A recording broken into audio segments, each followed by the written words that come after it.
Hello, this is the Civil 3820 CE Materials course. This is the lab section of that. My name is David Allen, and I'll be going through some of the intro stuff and safety we have for in-person labs. And I know some of y'all are going to be watching this online. I'll be posting videos through YouTube and information through Canvas so that y'all can follow along. And if you have to watch these labs at home because of quarantining, you should be able to supplement the in-person with this stuff. We have created it over the summer. We had to go online the entire time. So we have a lot of our lab sessions recorded. We have all of them recorded. So if there's any point that you need to stay at home and watch these, they will be sufficient for you. They're pretty in-depth as well. So my name's David Allen. I'm the lead TA for this course, and the other TA that's teaching the in-person labs for a few of the days and assisting is Suri Gatiganti, and he has been doing this for 2 semesters now. I've been doing it for 3. So the expectations for the in-person labs on Tuesday and Thursday will be meeting at 3:30 until 6:15 p.m. We typically don't run that long. We usually take about an hour, maybe an hour and a half to do labs, except for the lab days that we split and different groups are like rotate at different times. So one group might start at 3:30 and go to 4:30, but we'll get into that later. It's not happening now. Wednesday lab, we're going to be meeting at 3 o'clock and going until 5:30 p.m. Lab attendance is mandatory. In-person labs, I really would like y'all to be there. If you cannot be there, obviously I don't want you to be there if you are feeling ill or if you have some other issue that's come up. If you let me know prior to the lab starting, I'll be a lot more gracious in not deducting points, because if we have a lab session that wasn't attended, we will have to figure out how many points are going to be deducted on the following lab report. So if you end up missing next week's lab, which is where we cover our first week of aggregates, the steel report is due, I believe, in 2.5 weeks. So you would get a 10-point deduct on the one that's coming up to be graded. So you would, if you missed the first aggregates one, you wouldn't get points off the aggregates. You get points off the one that was coming up soonest. I will try and see if there's a way that we can monitor the attendance or like watching it. I might just ask y'all to email me when you've finished watching it on YouTube. And I hope that y'all would pay attention and listen the entire time. They really aren't that long. Some of them might be an hour. I think that's the longest one. And if you need to speed it up by 25% to make it go a little quicker, that's fine. Just don't skip around. Like, there's a lot of good information and you're going to need to use it to write your report. So I already mentioned our reports. We have steel, aggregates, hot mix asphalt, and Portland cement concrete that we'll be doing. And this is in order. So steel is the first one, then we do in aggregates, and aggregates builds into asphalt, and aggregates can build into the Portland cement concrete one as well. So for our lab grading, we will have lab will have 24% of the total class grade. So if you end up doing poorly in the lab, you can end up getting a C most likely, but doing bad in lab probably means you're going to be doing bad in class. Hopefully not. Lab is pretty easy if you just pay attention and just do your best. It's really self-explanatory. There's not a whole lot of crazy math that you need to like brush up on, and I mean, it's all just show up, know how to do it, from like my PowerPoints that I give y'all prior to class, and then like our lab, like actually doing the tests. And if you're watching the videos, you're going to get that information completely. There's nothing more. I probably go more in depth in the videos than I do in person because I might forget some things. So report 1 is worth 4%. So it's the lowest percent of your final grade. That way, if you end up doing poorly or not knowing how we like to grade our reports, then you'll have a better chance to get more points on the later ones where you actually have figured out how we grade. And we'll we have a lot of information on how we like to grade it as well. And I'll give that to you a little bit later in this video. Um, report 2 is 6, report 3 and 4 are both 7, adds up to 24%.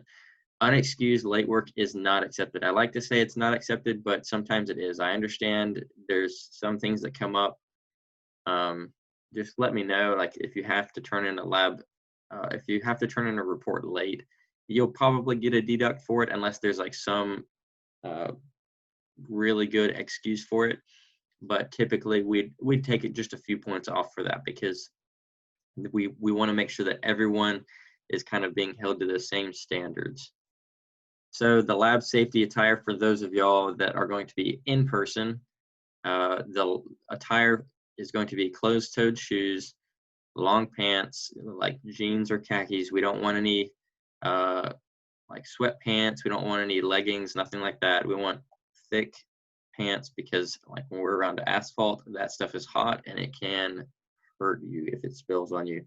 We've not had that issue in a long time. I don't think we've ever had it in this class, but it's happened in the lab before with other students or engineers. And if you're wearing, or when you're wearing jeans and khakis, make sure that they're not the ones that have holes in them. Like I know some of them come and they get holes in them prior to you even purchasing them. Just don't wear those. Wear ones that don't have any holes. Also, refusal to wear the correct attire will forfeit your participation in the lab exercise, aka you will get a deduct because you will not be counted there. So just make sure that you arrive in closed-toed shoes and long pants. Additionally, when we're working around materials that can splatter, like asphalt and concrete, we're going to wear safety glasses. And when we're around asphalt, we'll also wear some Kevlar sleeves and gloves. That way we don't burn our arms or burn our hands, because everything is hot in there. But all that's provided. Safety glasses are provided too, so no worries about that. Don't pour anything down the drain that you would not drink. We'll be messing with some liquids, so we need to try and avoid dumping aggregates or sand and that liquid down a drain, because that's not going to wash out. So we have 5-gallon waste buckets that you'll dump stuff into, and you'll see it if you're in person. If you're not in person and you're just watching online, then you don't even have to think about this, because we don't even show it in the video. It's not important really to write about in your report. And then also Auburn University's mask mandate, you have to keep it on at all times. We'll be in kind of close corners in the lab, so try to keep that on at all times. I'll be doing it as well, so will Surrey, just to be safe around us, because we don't know who's been sick, who's gotten sick. And if you're feeling sick, stay at home and you can watch these labs. That'd be good. That'd be great for everyone. The lab reports, they will all be submitted on Canvas, Auburn's Canvas. It'll be on the sidebar. It'll say lab report 1, steel report due 5:00 p.m. Central Standard Time on their specified Fridays. So all of our reports, I've got them all. They're going to be due on Friday at 5 p.m. at Central Standard Time. That's the time that Auburn is on right now. So submit it via Canvas. If you end up submitting it late, you're not going to be able to submit it on Canvas. You're going to have to email it to us. So try and submit it prior to that. That way we don't see that it was late, because obviously we'll see it if it is. Your submittal, aka your report that you submit, is going to be in the Word document form only. We don't want your data Excel sheets. It's not important for us to grade. It's not going to help you out anymore. It might help if we are trying to review your report and look at it prior to you actually submitting it, but please don't submit the Excel sheet. The document is the only thing that we need. And then when you save it, you're going to want to save it as your first name, last name, underscore, lab, and then the number. So number 1 for the steel report, number 2 for the aggregates, 3 for asphalt, 4 for concrete. And all the reports are individual. So please don't copy anyone else's stuff. If you need to email students or talk and like meet in person and try and work together, that's absolutely fine, but don't copy things, don't copy tables. Try and do your own work and make it your own. Personalize it. We have awesome thing that our TAs do. Tauhid and David Vivanco, they both are you're going to be your best friends in this lab. I know they're grading your reports, but they should be your best friends for it. If you have finished your report early, you can submit it by 5 p.m. on Tuesday before the due date. So let's say that there was a report due, let's see, on the 28th of August, that is this Friday for me. You might be watching this video a little bit later.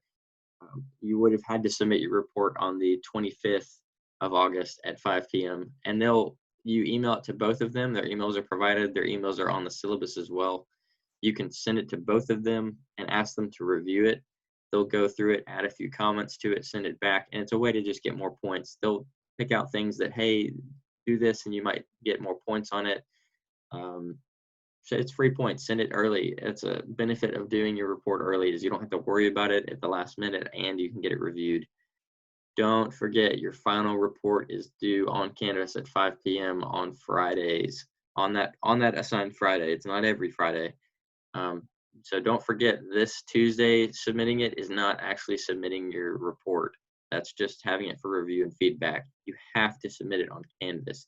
This Tuesday review, it's only an emailed report. It's not through Canvas. So don't submit it on Canvas if you're not ready.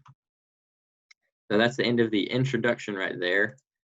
Let me get to the lab schedule. I've got about 3 or 4 documents I want to go through. So this week, we're going to be in the basement of Harbert, reviewing the intro, expectations, safety, and report overview, which is exactly what we're doing now. I'm just doing it online for us so that y'all that are distant right now can stay up to date with what we're doing.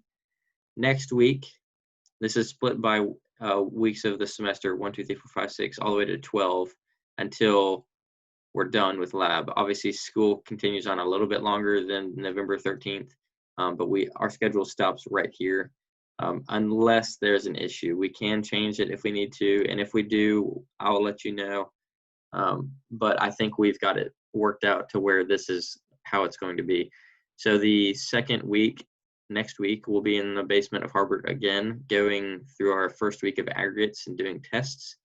So we'll meet in there at the designated lab time on your lab day, and if you're online, I will send you a link to YouTube to where you can watch videos that Surrey or myself or NCAT has done. NCAT is our National Center for Asphalt Technology, and they're about 2 or 3 miles from downtown Auburn, maybe a little bit more. I work out there as a graduate research assistant. Surrey does as well. A lot of our professors in the materials, they go do things at that NCAT laboratory all the time.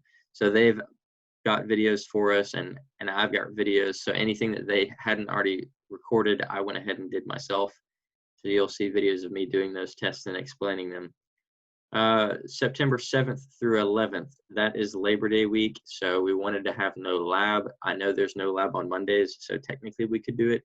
But we decided to give y'all kind of a week off of lab so y'all can do your steel report and finish it up and send it to them if you want on that Tuesday. The week following that, we'll finish up aggregates, and that'll be that. I wanted to give y'all a time where we could go through your reports, and we could help y'all with them. The first one, the steel one, you want to do it on your own. You can still send it and get it reviewed, but I won't be doing like in-person help for that. The one that I really want to do myself is the aggregate report workday, because the aggregate report is a lot longer than the steel one. So we'll all sit down if needed and go through that. And if you're online, you can send me your report and ask me formatting issues. I can try and help you if you want. I'm absolutely okay with that. Send me your questions and I will help you out for that report workday. Then the following week after that, we'll meet at NCAT, and I'll give you directions there. We'll do some asphalt stuff for 3 weeks in a row. Your aggregate report will be due that first week that we do asphalt. So you have from week 2 starting it. So you could start writing your report technically. And you have 2, 3 weeks, 4 weeks, 5 weeks. So it looks like, yeah, I think that's 5 weeks of lab. So pretty much all of September is when you can write your report. So I guess it's 4 weeks. So that's quite a long time. Don't wait to the last day because it is a long report. I mean, it's probably 15 to 20 pages. That's the average that I've seen. Following the NCAT stuff, we'll come back to Harbert, same area, and we'll do the concrete labs. And that's when your asphalt report will be due on that Friday at 5 p.m. And then we'll do week 2 and week 3. And then the week after that, your report will be due. So just make sure you're keeping up with these deadlines. I'll be posting them on Canvas for you to submit. So hopefully those will be reminders for you, but don't forget and do it last minute. My recommendation. Let's see, report guidelines. I wanted to get, I'm going through this for y'all. This is going to be uploaded on Canvas. I haven't done it yet because I didn't want to worry all of y'all with like 4 or 5 different things being uploaded about reports, and the schedule's up there because that's necessary, but I didn't want to upload this until I was able to go through it with y'all so you could actually see what it was, like in person or via Zoom. So remember your 2 TAs are Tauhid and David Vivanco. This is just their report writing guidelines.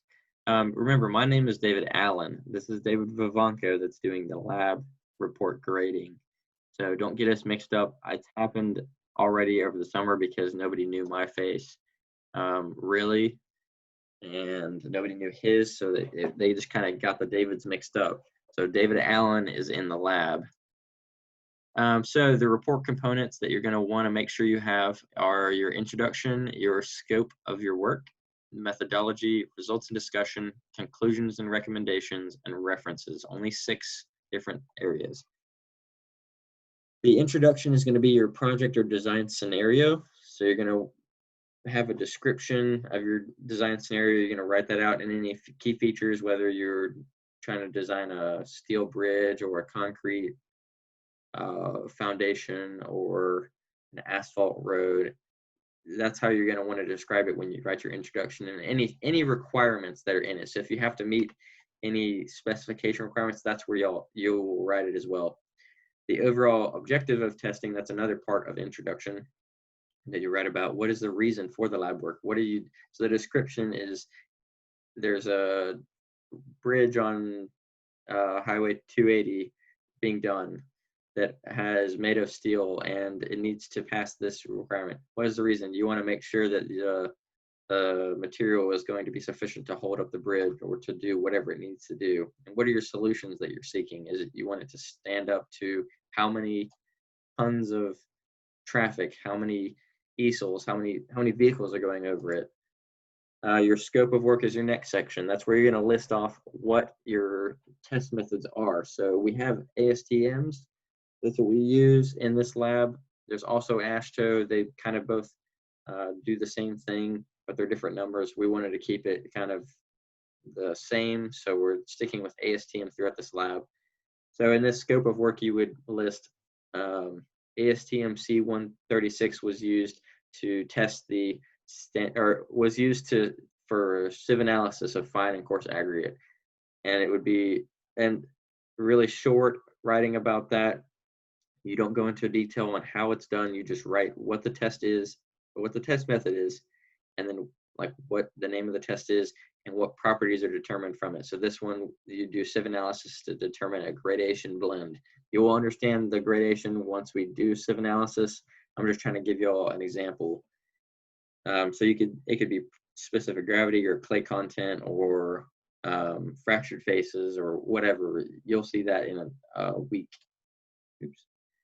Methodology is where you describe your test procedures. You do not want to copy from the handouts in the textbook or the specifications that are the handouts.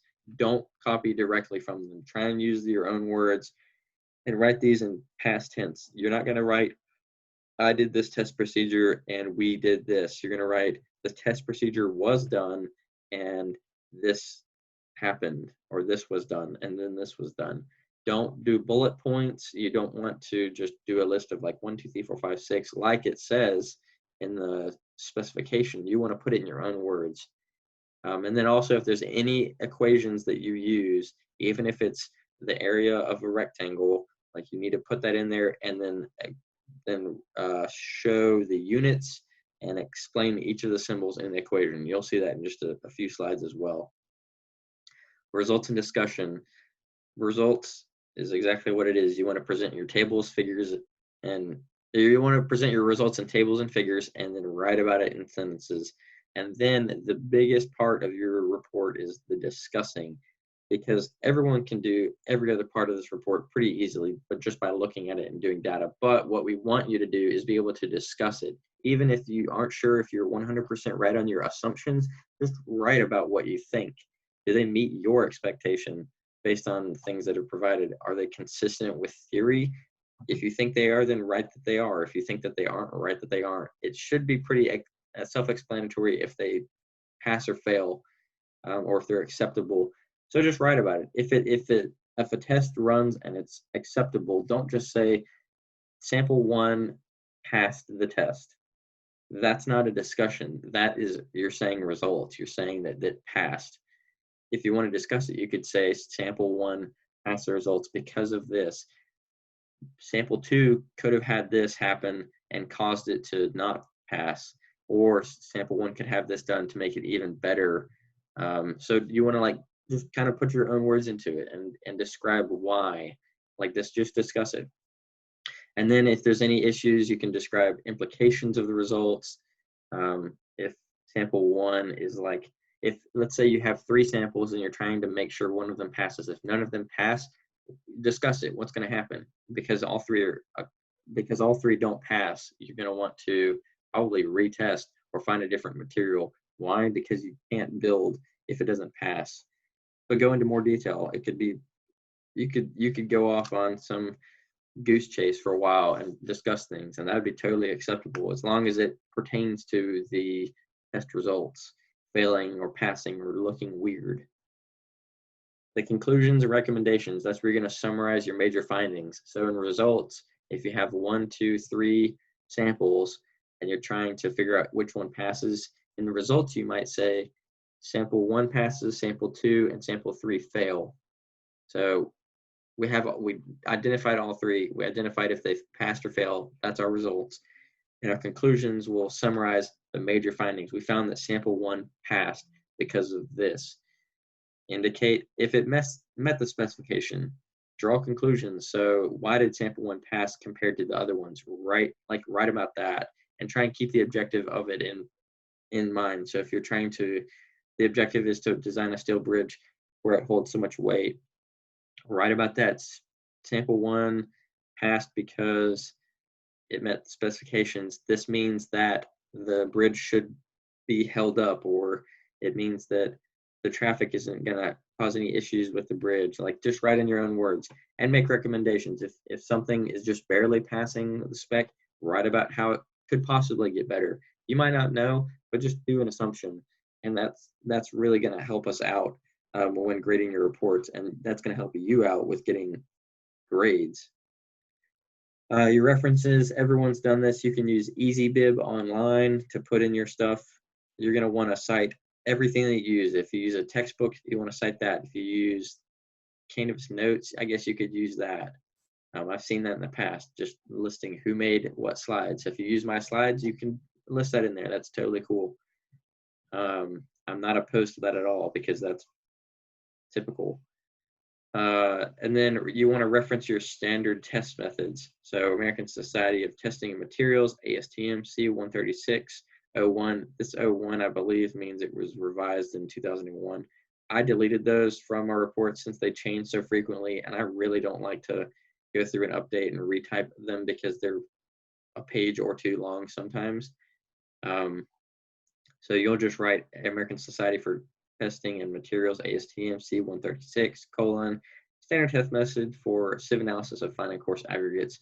And then it's going to be the year that you opened it. You don't have to put this in here. You could just list the ASTM and the number, and then the name of the test is totally acceptable. Common mistakes. I already mentioned it. It's discussion. If you don't do good on discussion, or if you don't actually write any discussion, then you're going to get a lot of points off. That's typically the issue with most students. And this was kind of looked at a few years ago, and they looked at what % of the class had issues with discussion compared to other things. And a lot of it came from discussion, because you'd write results, but you wouldn't write in any of the discussion for it. You have to go into detail and your own words about it. That's what makes it your report, because if you don't do that, it could be anyone else's report. Tables, figures, and equations. You always want to introduce them, writing table 1 shows that this. You want to write that before. Provide the reference number. Remember, I just said table 1. You don't want to just say the table below. You want to reference it so they know, because you might write about 2 or 3 tables in one sentence or one paragraph, and then provide all 3 of those below. And that's totally fine. So you provide a reference number. Also provide table and figure captions. I'll show you that in just a second. Label the axes, show the units and legends on your graphs. That's important. Show units of results presented in tables. Make sure it looks good. Make sure it's not cropped and taken from Excel directly, because that kind of looks bad. I'll show you. So here's a good example of a table. So they made a table in Excel. They highlighted the whole thing, hit Control-C or copy, and then pasted it as a picture. I do that all the time. Make sure it looks good prior to doing that. Make sure it looks good after you put it into Word, because sometimes Word can mess it up. So they've got in bold up here, and then they've got their answers down here centered. It's not like set weird. They don't have 10 decimal points. It looks good. And this is a table, so they'll want to reference it and introduce it with a sentence. Table 1 shows the average 21-day concrete compressive strength. The results show that, and then there's your discussion. You write about it. Table 1, see, you introduce it at the top, or you have the heading to it. Tables are always above, and then the name, 28-day concrete compressive strength, and then you have your table. And then on the next sentence after this, you'd probably say table 2 shows this other thing, or figure something shows this other thing. So that's all you need to do. This can be 3, 4, 5, 6 sentences if you need it to be. Don't just say the results show that B is the highest and has the highest coefficient of variation. Why do you think why do you think that occurred? Obviously, there's going to be things that cause those issues or cause those different variances. So write about it. That's going to be a good thing for you to discuss. It's not too hard to think about if you just try and do some assumptions into it. They are your own. Figures. They introduce it. Figure 1 shows concrete compressive strength versus curing duration. Continue to discuss the results. So they have labeled the each of the lines, each of the mixes. They have a legend. You can go up in the top whenever you have a figure. You can go up in the top right, and it should pop up. You can put in axes, titles, and you can open up a legend and all that. And they went ahead and changed the color of the lines and the dashes and the symbols, so you can identify what mix A, B, C, and D are. They have the curing duration in weeks. They have their units here and here. They don't have a title to it, but as long as you have a title to it right here, that is perfectly acceptable. If you have it here and not here, that's fine. If you have it here and not here, that is not fine. So if you want, you could just put them both in there. Say concrete compressive strength versus curing duration down here for the, I guess, the header or the footer of it, because figures are at the bottom. You want to list it at the bottom, not the top. And you could have the title up here, concrete compressive strength versus curing duration. Then in your discussion, you could write that 1, 2, 3 mix A, B, and no, mix A, B, and D increased in their concrete compressive strength as the weeks went on. Why? And then what happened with C? Why did it do terrible? Or discuss it. You might not know, but just write it. Just write something that you think probably could have occurred. It could have been me that caused an issue. You could write, don't actually write this, but it could be like the TA did this and caused issues.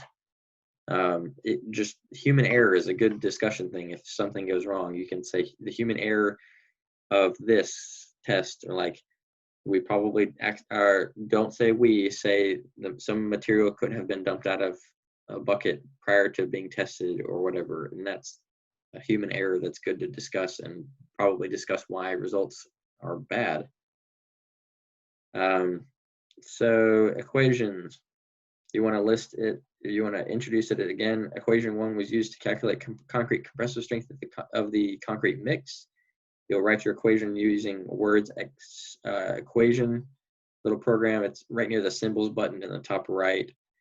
You want to list it out. FC is equal to P over pi r squared. You'll have to get used to it. I got used to it when I took this course. I didn't know it prior, so as long as you just try and do it, you'll figure it out. A little tedious at first.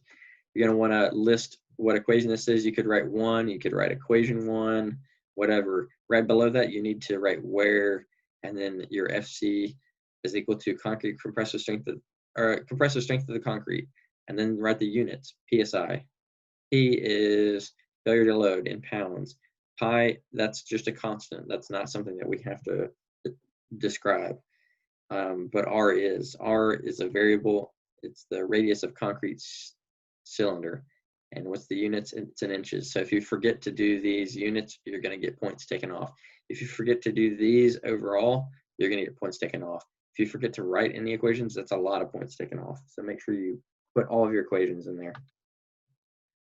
These are examples. I'll let you look at those. I'm not going to go into it a whole lot. The report submittal, remember, you want to put your name on it. Don't submit it without your name, because it might be really hard for us to figure it out. Electronic file name is your first name, last name, underscore lab number. MS Word, do not do a PDF. Please do not do a PDF. The report graders will grade your reports and leave comments on Word for you and show you where your points were taken from. That way you can improve on your next report. If you have it in PDF, it makes it way more difficult for them to grade, so don't do that. Submit it timely on Canvas. Don't do it late. You're going to get more points if you submit it early. And then graded reports will be returned on Canvas to you. You'll have a rubric that shows your points that were taken off, and then you will have your graded report that has comments on it and shows the points that were taken off. A reminder about academic honesty: don't copy or cheat or anything like that. Stick to your own material. The TAs have been doing this, that are grading reports, have been doing this for a good while, so they can point out stuff. We don't use turnitin.com or anything that looks at it electronically. We just try and notice things. If tables look the same, or if a whole paragraph was copied, be smart and don't copy, please. That'll help you and I out. And then, yeah, so don't copy directly from the textbook or the handouts. Again, I already said that. So try to just paraphrase it and then reference it. So that's the end of this report, writing guidelines. Last thing is the assignment 1 with the grade sheet. So this is your first one. I will post this on the 27th. I'll post it tomorrow after lab. That way everyone has the chance to open it and look at it at the same time. And it'll be open until the 11th. So that gives you about two weeks and a day to do it. And it's a really simple report. This is just to get you in the process of like understanding how we like to do reports. And remember, it's only going to be 4% of your final grade, so it's not too much. So you'll read through this. This is all the words that you get in it. Here's your data, all of the data that you need. And here's an image that you can put that into your report, as it shows what the sample is. So you'll go through here, figure out what the design scenario is or the objective. So let's see. If the design for a structural steel bridge calls for steel with a minimum elastic modulus, so the design scenario is a structural steel bridge, and you got to figure out what your objective is. Is it to recommend a steel that meets a minimum elastic modulus of 17 million psi? So you'll go through, just read this, and you'll want to determine the yield strength, ultimate strength, rupture strength, and elastic modulus of these two samples. So here's sample 1, here's sample 2. Plot the tensile. So you just do all this. Remember to cite your resources and include equations used to determine the solution. ASTM E8, I will copy that. It's on the Auburn Library website. You can get it if you're an Auburn student. You can get it for free. You log into Auburn Libraries, but I will go ahead and I'll get that whole ASTM and post it on Canvas for y'all. I know it's mentioned in the textbook too. So if you have a friend that has a textbook, or if you have it, that'd be good to use it instead of that, because they kind of summarize ASTM E8 in the book on page 487. I don't personally have the book myself. I believe I think I rented the textbook when I took the course, so I don't have it, unfortunately. So you can use the ASTM E8, and you'll see what we need in our rubric down below. So make sure you read this whole thing a few times and get it. You're going to want to make your own Excel sheet and copy this to it and figure out the answers that you need to do this report. Introduction, discuss the problem statement. Identify sample for use in design of a structural steel bridge. So make sure you do everything that's in this rubric. It tells you how many points is worth for each section, 8 points for intro, 20 points for methodology. So this is discussing the sample of it and the dimensions. See ASTM E8 summary and textbook, or the ASTM E8 specification. And you're going to want to look at the procedures. Remember, methodology is is writing about the procedures. This intro and scope of work. The scope is where you're going to say that you're going to be using ASTM E8 to determine such and such. Don't copy this and write that down, but you do it in your own words, like how you would say it to someone else in person. So I'll give you ASTM E8, and you can go find the procedures. It's pretty far down inside the thing. This is the only time I'm actually going to give you a real ASTM specification. All the other ones that we use are summarized for simplicity, because you'll see when you open it that this ASTM is really in depth. So go find the procedures and try and find like the 6 main steps. There was probably 10, 20 steps. I don't even know. I don't remember off the top of my head, because that's not a thing that normal engineers remember unless they've used an ASTM like 100 times. So go through there and try and get some steps. If you don't get all the same steps, that's fine. Just try and get like a number of steps down that are used in the ASTM to test steel. And then don't forget your equations. Each equation is worth 2 points. That's your stress equation, your strain equation, and your elastic modulus equation. So that's 6 points just for equations. 2 points per step, 6 steps total. That's 12 points. That's 18. Discuss the sample was 2. That's worth all 20. Results and discussion. Make sure you include all of these in your result. Make sure you discuss it. That is the biggest thing. I should just leave this like this, because that's how we need it to be done. You need to discuss your results. It doesn't have to be like an English paper where they force you to write 2 full pages single spaced, but you need to go in depth, at least some, in your own words, and discuss the results that you saw and the results that you found. Conclusions. And then we also look at organization of your paper, if there's headers done correctly, if the labels for tables and figures are done right. If they're not, you're going to get points taken off. Make sure you have a legend if you need it. Make sure if you have more than one sample, then you're probably going to need a legend. So for this one, you will. Sample 1, sample 2. Make sure you label your axes, y-axis and x-axis. Make sure they're readable. They don't have to be in color. If, let's say, you have two samples. You have sample 1 and sample 2. You want to, that's actually not that. Let's see. So if you have sample 1 and sample 2 on the same graph, how are you going to identify it differently from each other? Obviously you have a legend, but Excel will put just a solid line down. So you need to change the color, or you need to change the little like icon or bullet or whatever on it, the dot. You can change it to a triangle and a circle. That way they can identify it, something that shows that they're different. And then also make sure the scale is correct in it. That means if you have like a log scale, this one is not a log scale. We have log scale for aggregate stuff. You'll see that later. Don't even worry about it until we get to it. So don't worry.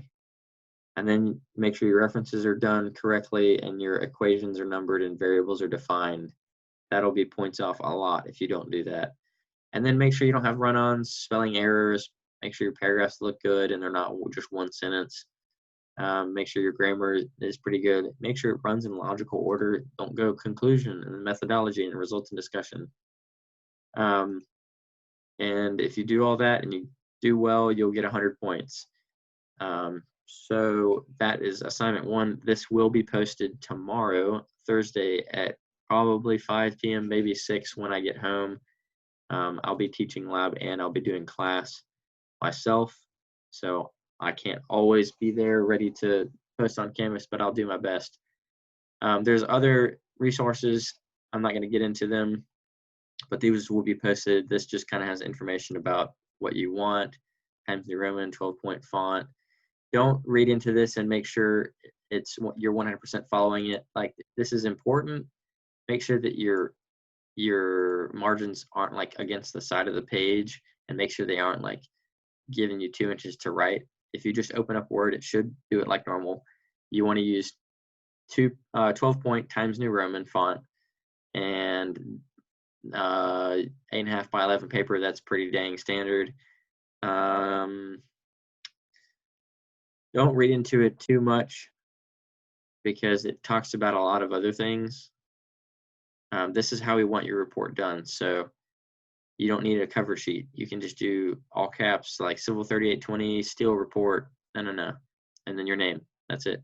And then your introduction, all caps, bold, and then you write about your stuff and make sure you do tabs and bold and bold and bold. And you see how it's done, and you can see that the table is listed at the top and then the table goes below. Obviously they left these dots because if your table is bigger, but don't leave the dots like that because that doesn't look good.